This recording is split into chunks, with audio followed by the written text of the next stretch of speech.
Hello students, welcome to अक्षर learning. So आजच्या लेक्चरमध्ये आपण बघणार आहोत आर्ट ऑफ आन्सर रायटिंग. बघा, आपण दोन स्टुडंटचं कंपॅरिझन करतो. एक स्टुडंट आहे तो वर्षभर अभ्यास करतो, त्याच्याकडे भरपूर नॉलेज आहे, पण ज्यावेळी एक्झाम होते त्या एक्झामचा रिझल्ट त्याचा ऑन अँड ऍव्हरेज इथपर्यंत येऊन राहतो. पण जो दुसरा स्टुडंट आहे तो कमी वेळेमध्ये अभ्यास करतो, पण त्याचा जो रिझल्ट आहे एक्झामचा तो ऍव्हरेज पेक्षाही जास्त जातो. तर ह्याच्या मागचं रिझन काय आहे? That is the answer writing. कारण आन्सर रायटिंग हा एकच पॉइंट आहे जो तुमचं नॉलेज, तुमचं प्रेझेंटेशन सगळं काही दाखवून देतं आणि तुम्हाला जास्त मार्क्स मिळवून जातो. कारण आपल्याला एक्झाम मध्ये काय करायचं? आन्सर मेन्शन करायचं. जे क्वेश्चन आपल्याला विचारले आहे त्या क्वेश्चन मध्ये आपल्याला किती नॉलेज आहे आणि त्याबद्दल आपण काय प्रेझेंटेशन लिहिणार आहे, त्या आन्सर्स मध्ये कोणते पॉइंट मेन्शन करणार आहे, तेवढ्यावरूनच आपल्याला जास्त स्कोर मिळतो. ओके, सो बघूया आजच्या लेक्चरमध्ये how to write the better answers. Answer writing लिहित असताना कोणत्या गोष्टी लक्षात घेणं महत्वाचे आहेत, कोणत्या पॉइंट्स आपण फॉलोअप केलं तर बेटर आन्सर आपण लिहू शकतो, जेणेकरून आपल्याला मॅक्सिमम स्कोर मिळू शकतो. ओके, सो फर्स्ट पॉइंट आहे फॉर्मॅट वर्सेस द नॉलेज. आता काही जण बघा, एखादा क्वेश्चन विचारला, त्या क्वेश्चनच्या रिलेटेड जेवढं त्यांना नॉलेज असतं ते सगळं काही लिहिण्याचा प्रयत्न करत असतात. बट त्या क्वेश्चनची रिक्वायरमेंट काय आहे, आपल्याला काय विचारलेलं आहे आणि त्या क्वेश्चनच्या रिक्वायरमेंट वरून कोणत्या पॉइंट मेन्शन करणं गरजेचं आहे, जेणेकरून आपला आन्सर कम्प्लीट होईल, हे लक्षात घेणं खूप महत्वाचं आहे. कारण जर का फॉर्मॅट जो विचारलेला आहे त्याच्या पलीकडे जाऊन आपण जास्त लिहिण्याचा प्रयत्न केला, एकतर तो टाइम कन्झ्युमिंग होतो आणि दुसरं it is beyond the requirement. जेवढी त्या आन्सरची रिक्वायरमेंट आहे त्याच्यापेक्षा जास्त आपण लिहित बसलो तर आपलाच वेळ वाया जाणार आणि ते गरजेचं नाहीये. त्यामुळे ज्यावेळी आपण आन्सर्स लिहिणार आहे हे नक्की चेक करा की आन्सरचं डिमांड काय आहे, काय विचारलेलं आहे क्वेश्चन मध्ये, जेणेकरून आपण आन्सर्स मध्ये हे पॉइंट्स मेन्शन केलं त्यानंतर आपला आन्सर कम्प्लीट होईल. Second, that is the hand writing. आता बघा, आन्सर रायटिंग मध्ये सगळ्यात महत्वाचा पॉइंट आहे that is the hand writing, म्हणजेच तुमचं प्रेझेंटेशन. हँड रायटिंग जितकं प्रॉपर असणार आहे, जितकं तुम्ही एकदम व्यवस्थित हँड रायटिंग लिहिणार आहे, जेवढ्या चुका तुम्ही कमी करणार आहे तेवढं तुमचं आन्सरचं प्रेझेंटेशन चांगलं दिसतं. कारण हँड रायटिंग चांगले असेल तर ऑटोमॅटिकली आपले मार्क्स वाढतात, जेणेकरून त्याचा फायदा आपल्याला फायनल रिझल्ट मध्ये होतो. थर्ड पॉइंट आहे that is the speed covering of all questions. आता बघा, काही जणांच्याकडे भरपूर नॉलेज असतं, त्यांनी भरपूर अभ्यास केलेला असतो, पण काही कारणामुळे काय होतं, त्यांचे शेवटी आन्सर्स लिहूनच राहूनच जातं. का तर टाइम कमी मिळतो. टाइम कमी मिळतो म्हणजेच काय, सगळ्यांना टाइम इक्वलच मिळाला असतो, पण त्या स्टुडंटची हँड रायटिंगची स्पीड आहे आन्सर लिहिण्याची, ती स्पीड कमी असते. कारण प्रॅक्टिस कधी केली नसते. कारण प्रत्येक वेळेला आपण काय करतो, ओनली रीड करण्याचा प्रयत्न करत असतो. कारण जेवढ्या आपल्या गोष्टी रीड करतो तेवढ्या सगळ्या आपण लिहू की नाही हे आपल्याला माहित नसतं. एखादं क्वेश्चन लिहिण्यासाठी मला किती वेळ लागतो, एखादा क्वेश्चन पेपर कव्हर करण्यासाठी 3 तासामध्ये मला कोणत्या स्ट्रॅटेजी फॉलो कराव्या लागणार आहेत, एक पहिला क्वेश्चन कंप्लीट केला, दुसरा कंप्लीट क्वेश्चन केला आणि लास्ट पर्यंत येण्यासाठी मला किती वेळ लागतो हे फक्त प्रॅक्टिसने समजतं. त्यामुळं ज्यावेळी आपण आन्सर्स लिहिणार आहे त्यावेळी आपल्या हँड रायटिंगची स्पीड थोडी जास्त असायला हवी, जेणेकरून आपल्याला प्रॉपर दिलेल्या टायमामध्ये सगळे आन्सर्स प्रॉपरली लिहून झाले पाहिजेत. एकही क्वेश्चन आपल्याला राहिला नाही पाहिजे. कारण आपण मनापासून अभ्यास केलेला असतं, आपल्याला सगळ्या गोष्टी माहित असतं की बाबा या क्वेश्चनचं आन्सर काय लिहिलं पाहिजे, ह्याचं क्वेश्चनचं आन्सर काय येतं, हे सगळं आपल्याला माहित असतं. त्यामुळे आपल्याकडून टाइम कन्झ्युमिंग कोणताही आन्सर लिहायला जाऊ नका. ज्या आन्सरची जेवढी रिक्वायरमेंट आहे तेवढीच लिहा, जेणेकरून तुम्ही सगळे क्वेश्चन्स कव्हर करा.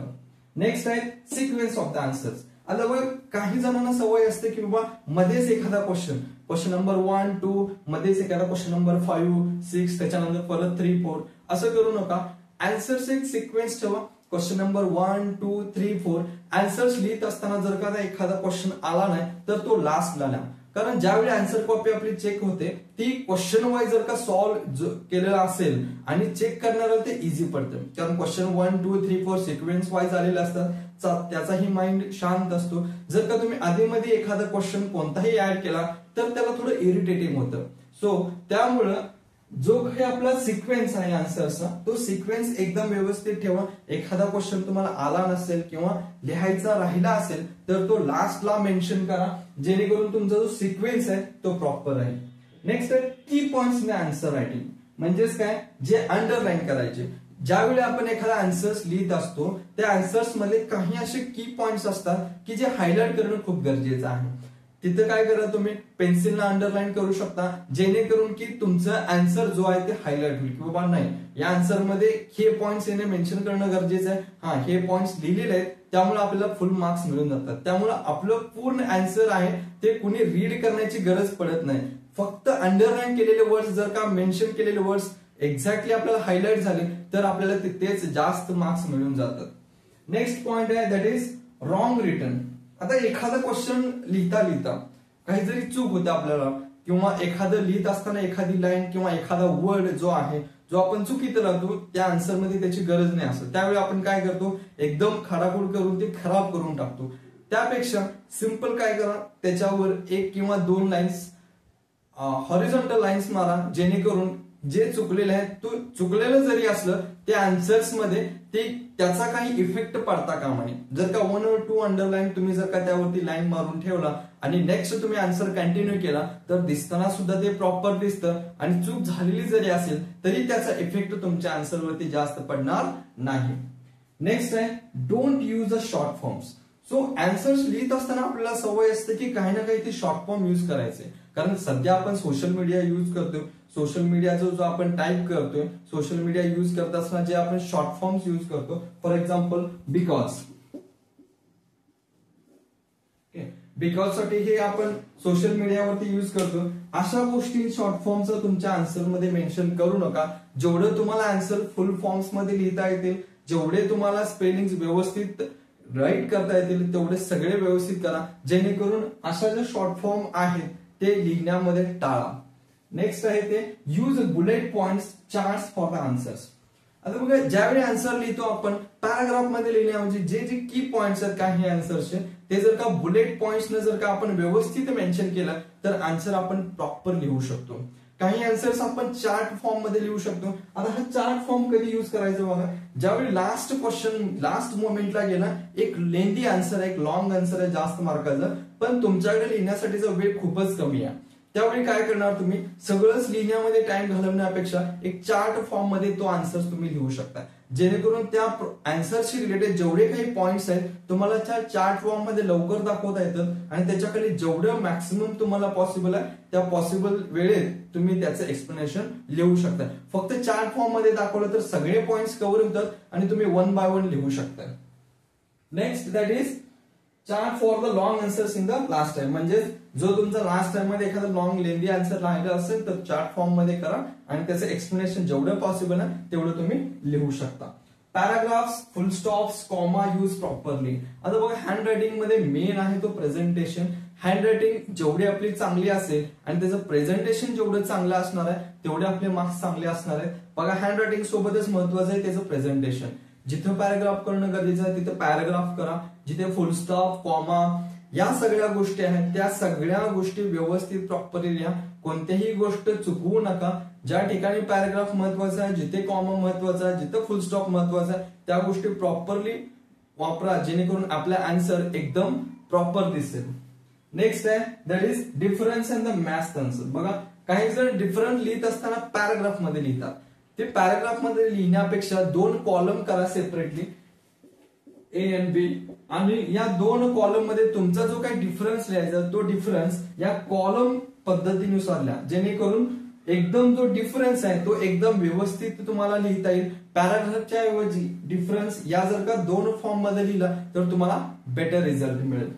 Next that is write anything about the topic. आता बघा, एखादा टॉपिक असं होतो सगळंच आपण जेवढा अभ्यास करतो तेवढं सगळंच ऍट अ टाइम आपल्याला एक्झाम मध्ये आठवलं असं पण होऊ शकत नाही. एखादा क्वेश्चन असा येतो की तिथं आपण स्टक होऊन जातो की बाबा ह्या क्वेश्चनचा आन्सर मी रीड केलाय किंवा हा टॉपिक मी स्टडी केलाय पण सध्या आपल्याला काहीच आठवत नाही. मग अशा क्वेश्चनला काय करायचं, हा क्वेश्चन कुठल्या टॉपिक मधून आलेला हे तुम्ही तिथे कन्क्लूड करा. त्या टॉपिक बद्दल तुम्हाला जेवढं सुचतं त्या टॉपिक बद्दल सगळं काही एका पॅराग्राफ फॉर्म मध्ये लिहिण्याचा प्रयत्न करा, जेणेकरून तुम्हाला 1 or 2 मार्क्स तिथे इझिली मिळून जातील. कारण ज्यावेळी आपल्याला एक्झॅक्ट आन्सर माहित नसतं पण तो टॉपिक आपण स्टडी केलेला असतो त्या ठिकाणी त्या टॉपिक बद्दल त्या क्वेश्चन बद्दल जेवढं आपल्याला सुचतं तेवढं सगळं एका पॅराग्राफ फॉर्म मध्ये तुम्ही जर का लिहून ठेवला तर जिथे काहीच मिळणार नाही त्या ठिकाणी 1 or 2 मार्क्स इझिली मिळून जातील, कारण असं म्हटलं जातं something is better than nothing. त्यामुळे तिथं काय नाही कधी 1 or 2 मार्क्स तुम्हाला इझिली मिळून जातील त्या ठिकाणी. सो या बेसिकली गोष्टी जे तुम्ही आन्सर रायटिंग लिहित असताना लक्षात ठेवणं गरजेचं आहे. जो काही आन्सर लिहिणार आहे तो अशा फॉर्म मध्ये लिहा. इंट्रोडक्शन, जर का लॉंग लेंदी आन्सर असतील, तुम्हाला 1-2-3 लाईन्स मध्ये तुम्हाला इंट्रो द्यायचा असेल त्या क्वेश्चनचा, किंवा डेफिनेशन असेल, एक्सप्लेनेशन लिहित असताना काही इंट्रो पार्ट असतील, तो सगळं इंट्रोडक्शन मध्ये लिहा. जो तुमचा मेन असणार आहे आन्सर, तो मेन आन्सर मिडल मध्ये लिहा. तुम्ही बुलेट पॉइंट्स यूज करू शकता, पॅराग्राफ फॉर्म मध्ये यूज करू शकता. जे तुम्हाला ज्या पद्धतीनं लिहिणं त्या क्वेश्चनची रिक्वायरमेंट आहे, त्या क्वेश्चनच्या रिक्वायरमेंट मधून लिहा. लास्ट आहे तो कन्क्लुजनचा पार्ट.